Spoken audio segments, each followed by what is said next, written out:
sommes le 5 septembre 2025, dans les sous-sols de l'immense palais de l'Assemblée du peuple, à Pékin. Au beau milieu de ce dédale, caché dans une pièce sécurisée, Xi Jinping, le président de la République populaire de Chine, tente désespérément de contacter ses derniers fidèles au sein de l'armée, pour qu'on vienne le dégager de sa situation désespérée. Une explosion retentit, suivie de multiples coups de feu. Il sait que les putschistes approchent. Le vieil homme de 72 ans comprend alors que tout est terminé. Abattu, il donne l'ordre à ses gardes du corps de sortir de la pièce, se dirige vers son bureau et tire un revolver d'un tiroir. Alors qu'il entend les cris se rapprocher, Xi Jinping n'a plus qu'une seule chose à faire, et pointe le canon de son revolver sur sa tête. Dans ce scénario d'anticipation, peu après l'éclatement de la bulle immobilière en 2025, la République populaire de Chine s'est enfoncée progressivement dans une profonde crise économique et sociale, qui aura pris de court tous les observateurs internationaux. À la stupéfaction générale, les faiblesses de la seconde économie du monde sont exposées à tous, alors qu'à l'intérieur du pays, un putsch des élites du parti ainsi qu'une contestation sociale inédite sont en cours. Bonjour à tous chers abonnés et spectateurs, aujourd'hui nous partons à la chasse aux dragons car nous allons voir ensemble un scénario d'anticipation où la République populaire de Chine s'écroule à partir de 2025. Mais comment, de quel droit, par quel facteur? Eh bien nous allons voir ça tout de suite après le générique.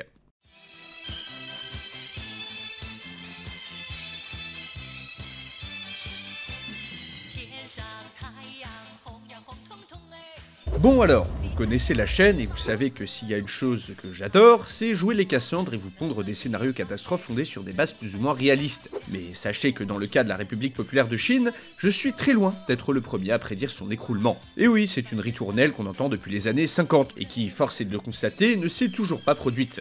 Il est en effet difficile de faire la moindre prédiction sur l'avenir de ce pays, à l'histoire et à la société si riche et complexe. Par exemple, lorsque la Chine a décidé de s'ouvrir au monde et d'intégrer l'Organisation mondiale du commerce en 2001, les prédictions sont tombées en cascade. Enfin, les Chinois suivent le bon chemin. Paf, cette croissance fulgurante à 2 chiffres va leur apporter la démocratie et les droits de l'homme. Forcément que ça va faire ça. Venez, on délocalise toutes nos usines là-bas, qu'est-ce qui pourrait mal se passer? Et on avance dans les années 2020. Ces prédictions se sont-elles réalisées? Je pense que vous avez la réponse. Non seulement la Chine n'est pas du tout une démocratie, mais s'est dirigée vers un chemin totalement inverse, devenant une des sociétés dont les citoyens sont les plus surveillés au monde dans le moindre aspect de leur vie. Alternativement, la Chine s'est érigée en championne d'un modèle de développement concurrent à l'Occident, étendant son influence grâce aux nouvelles routes de la soie, distribuant des milliards et des milliards de dollars de prêts à de nombreux pays en échange de terres, d'infrastructures ou de ressources. À peu près personne ne l'avait vu venir à l'époque, et moi je n'ai pas non plus la prétention de connaître l'avenir. Donc sachez que dans cette vidéo, on reste dans la supposition, mais une supposition qui va se baser sur des facteurs bien réels. Car même si le développement économique et social récent de la Chine est exceptionnel à bien des titres, que ce pays a largement le potentiel de dépasser les États-Unis dans tous les domaines, de nombreux risques se cachent au tournant. Mais lesquels? Parle-t-on d'une potentielle révolution démocratique du peuple, style place Tiananmen? Peu probable. Et à mon avis, si révolution il y a, elle se déclenchera principalement sur des critères économiques. Faut pas oublier que si le peuple chinois est largement dépolitisé aujourd'hui, c'est également parce que le pouvoir pouvait garantir jusque récemment une augmentation continue du niveau de vie, grâce à la croissance démentielle qu'a connue le pays ces dernières décennies. Or, cette période est maintenant terminée. Bon ok, même si la croissance du pays ferait rêver bien des gens en Europe, la production industrielle stagne, et les perspectives pour la jeunesse ne sont plus aussi bonnes qu'avant. Le parti est donc de moins en moins capable de garantir de meilleures conditions de vie pour les générations futures, ce qui est une des raisons majeures pour lesquelles les Chinois acceptent les aspects autoritaires du régime. En gros, osef d'être fliqué tant qu'on peut consommer et vivre de manière confortable. Or, ce pacte social, cette sorte d'entente informelle entre le peuple et son gouvernement, ne fonctionne plus si l'économie ralentit et si la population commence à s'appauvrir. L'horizon économique chinois est également assombri plus récemment par des mesures anti-Covid drastiques et souvent meurtrières. Le résultat ne s'est pas fait attendre. L'année dernière, des manifestations d'une ampleur inédite se sont déclenchées partout en Chine. Dans les nombreuses vidéos qu'on a pu voir, les participants n'hésitent plus à appeler à la démission de l'indéboulonnable président Xi Jinping, dont la pensée a récemment été inscrite à l'intérieur de la constitution chinoise, rien que ça. Bien sûr, ces manifestations ont vite été réprimées, et ne semblent pas être parties pour durer, mais ce genre de signaux faibles peuvent aussi être interprétés comme des indices que le pouvoir chinois est plus fébrile qu'on ne pourrait le penser, car le ralentissement de la croissance n'est qu'un seul des problèmes parmi les immenses défis qui attendent le pays. L'effondrement de la démographie, par exemple, sera un souci majeur dans une Chine qui devrait commencer à perdre des habitants dans les prochaines années, et dont le système de retraite n'est pas adapté pour les armées de vieux qui vont bientôt sortir du marché du travail. La perte de compétitivité des salariés chinois est également une menace, d'autant plus que les jeunes peinent à trouver leur place sur le marché du travail. Enfin, l'économie chinoise pourrait potentiellement se cracher sévère à cause de la bulle immobilière. Le bâtiment, Ce secteur qui représente 30% du PIB et 10% des emplois chinois est dépendant de ces millions d'appartements à moitié construits dans lesquels des dizaines de millions de Chinois ont investi. Vous avez sûrement vu des images de ces villes fantômes qui ont poussé un peu partout dans le pays, où personne ne veut habiter, et dont la seule utilité est la spéculation. Un secteur dont les faiblesses ont récemment été mises en lumière suite à la presque faillite d'Evergrande, le plus gros promoteur immobilier chinois, qui est endetté à hauteur de 300 milliards de dollars. Et c'est par ce biais que va commencer notre scénario, avec un point de départ en 2025. Et en attendant, si vous aimez bien mon contenu, n'hésitez pas à me donner de la force en vous abonnant et en partageant la vidéo. Dans la même veine, vous pouvez aussi aller voir la vidéo que j'ai faite sur une potentielle guerre civile aux États-Unis. Bon, et sur ce, assez parlé, place au scénario.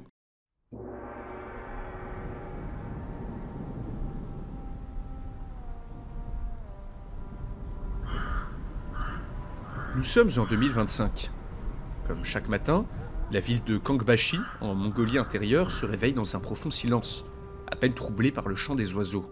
Dans les rues, on peut apercevoir un balayeur solitaire traîner ses savates élimées au milieu d'immenses immeubles vides dont la construction ne semble jamais se terminer. Une impression loin d'être fausse, car cela fait plusieurs années que les promoteurs immobiliers chargés d'édifier ces bâtiments n'en sont plus capables.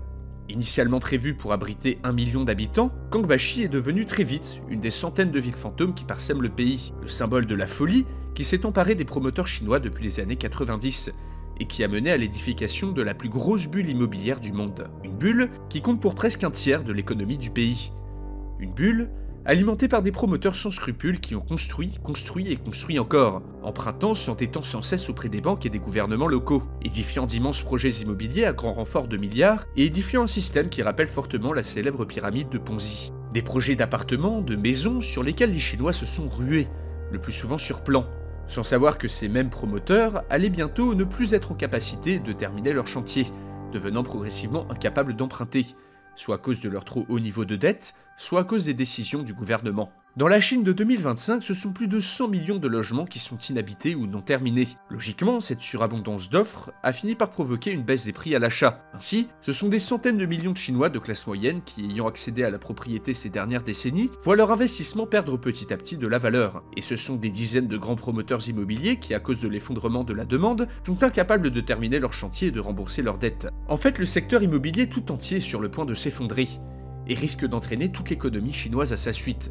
C'est à Shenzhen, en juillet 2025, dans le siège du premier promoteur immobilier chinois, Evergrande, que le top départ du massacre va être donné.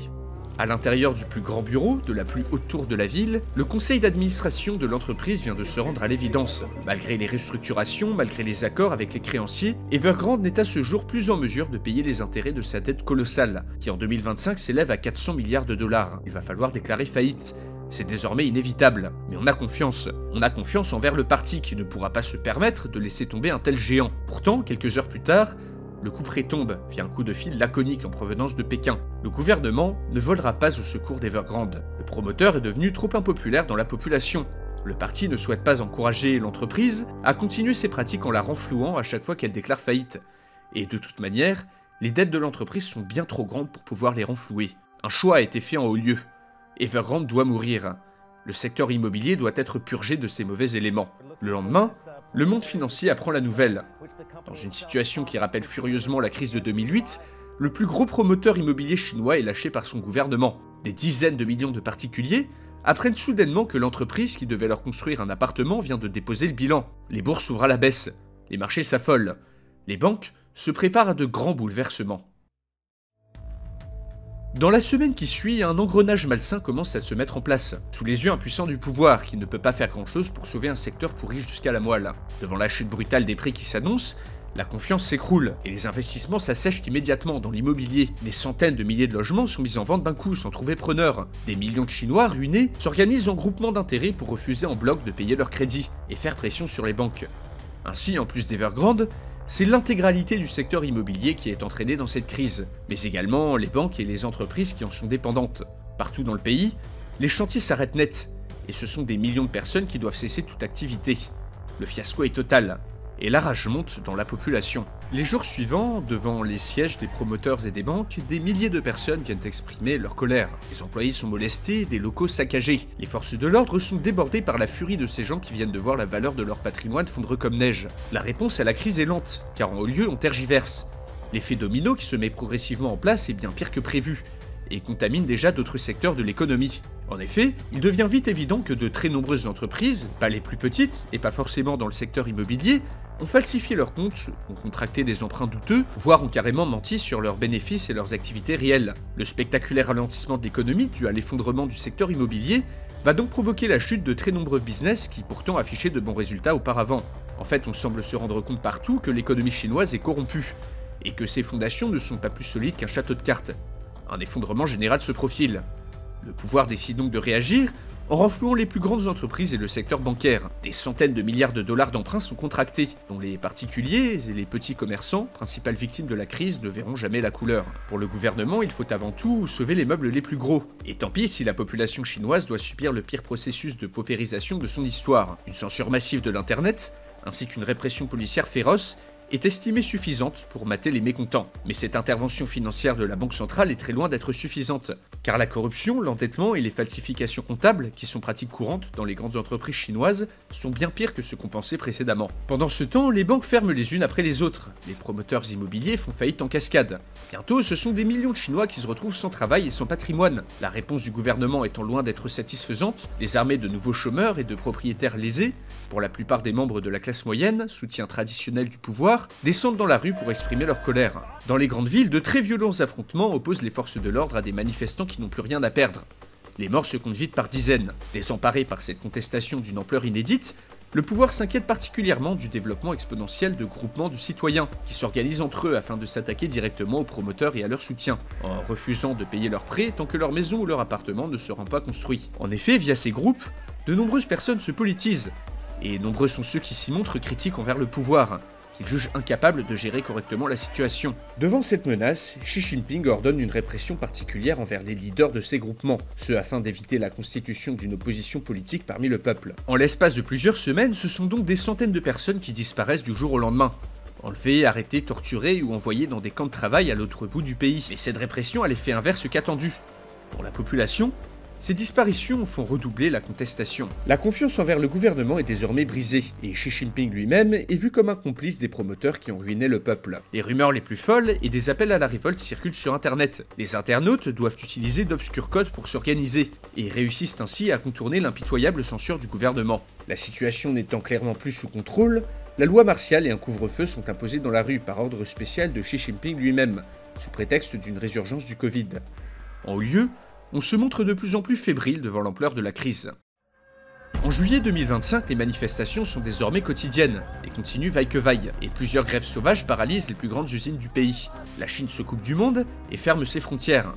Le pays est à l'arrêt, la consommation s'effondre. Les faillites en série des banques et des entreprises ont mis sur la paille des dizaines de millions de Chinois, qui malgré les interdictions descendent chaque jour dans la rue pour exprimer leur mécontentement. Mais contrairement à ce qu'affirment les médias occidentaux qui assistent de loin à ces événements, dans les cortèges, les demandes d'accès à la démocratie ou à plus de liberté sont loin d'être majoritaires. En fait, la plupart des manifestants réclament avant tout un changement de gouvernement, sans changer de système.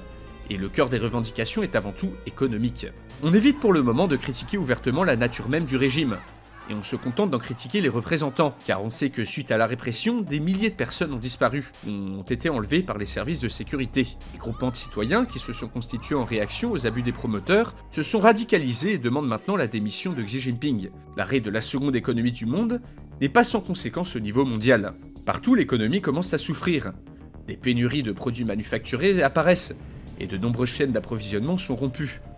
L'arrêt total des investissements chinois dans le cadre des nouvelles routes de la soie, ainsi qu'une forte baisse des importations, entraînent de grands soucis économiques dans de nombreux pays en développement.